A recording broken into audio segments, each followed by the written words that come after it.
was 10, staring in the mirror and realizing I wasn't as skinny and agile as the other girls on the dance team.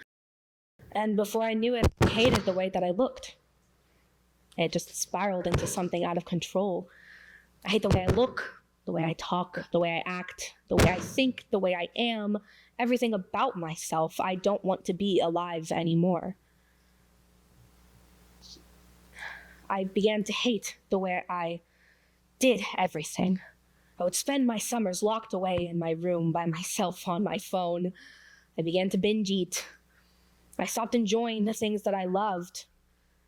And this was a cycle for 7 years. I was raised mostly by my amazing mother. And I remember when I first told her that I didn't want to be alive anymore. I can't even imagine the pain she felt hearing those words come out of her sweet little daughter's mouth. Our relationship only strengthened from then on, and I soon realized that she went through everything that I went through. Only she faced it alone. I had her hands rubbing my back, her strong arms, her advice, and her tears mixing in with mine, but she was alone. It got me thinking. So does she really understand what I'm going through?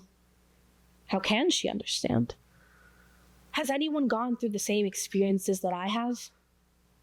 How does mental health in teens today compare to mental health in teens in prior generations? And how can you, as an adult, benefit from knowing this? For starters, yes, it is true that mental health has been around for centuries, really. It's been regarded as demonic possession, suffering from God, a spawn from the devil, and so on and so forth.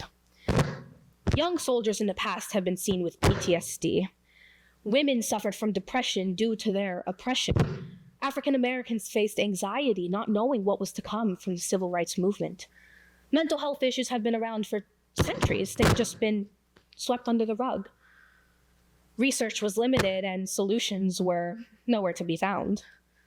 Fast forward to today, and teens are navigating an entirely different world ruled by technology. The stigma placed around mental health is slowly crumbling, and resources are widely available to us. However, this progress comes with its own set of issues. With the rise of social media, harsh standards have been placed on every aspect of life, and teens are feeling pressure to meet them. Beauty standards are niche and cruel, with women being placed on this unrealistic pedestal and filters distorting the way young women see themselves. Success standards are near unachievable, and the pressure placed on teens to be better than everyone else is as high as it has ever been. This, of course, is not the only factor we have to be experiencing so much anxiety. Growing up is as hard as it has ever been with the state of the world today. College is expensive, jobs don't pay enough, and we faced a global pandemic in the height of our education. Yes, it affected you and your jobs, but it also affected us. Being alone and not being able to properly shape our identities as the future of society in the microcosm of school. With a show of hands, just out of curiosity, how many people in the audience are parents? Oof, power to you. Now, I am not a parent, but I am, believe it or not, a daughter of a mother and a father. I alone am not the voice of my generation, but I come to you as a representative. To be a parent, you must always be willing to embrace uncertainty. You never know what your child will become, the struggles they will face. Feeling sympathy and empathy can assure both you and your child that you understand how they feel. This means truly seeing the world from their perspective instead of yours, putting yourself in their shoes in certain situations, validating their feelings and emotions, and acknowledging their unique experiences. What helps us is knowing that you will be there for us, knowing that you are always there if we need support. Now, close your eyes and picture your child or a young family member who you see as a child in your head. Whether it is a newborn experiencing the world for the first time, a toddler beaming with curiosity, a teenager navigating the world through a world that is unkind, or an adult facing adversity. Picture their smile, the way they carry themselves. And now think to yourselves, do you really understand how they think? The way they see the world? Do you know what it is like to be their age in the world that they are raised in?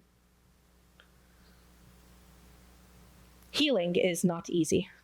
I know it firsthand. Having to rewire your brain to see the world and society and change and growing up in a completely different way is not easy. I know it. I'm going through it right now. And I'm going to be honest with you, I don't know what I want from my mom. And I don't know what she thinks I need from her. But we know this because we communicate. We talk. I tell her everything, and she tells me everything. And moms are the best people to gossip with. Embracing uncertainty in mental health means acknowledging that our experiences are different than those who came before us. It means knowing that while the context may change, the need for compassion and love and support will always stay the same. I hope that you are much more willing to empathize with the younger generation, understanding our unique experiences and understanding what we need from you in order to succeed and thrive. Thank you.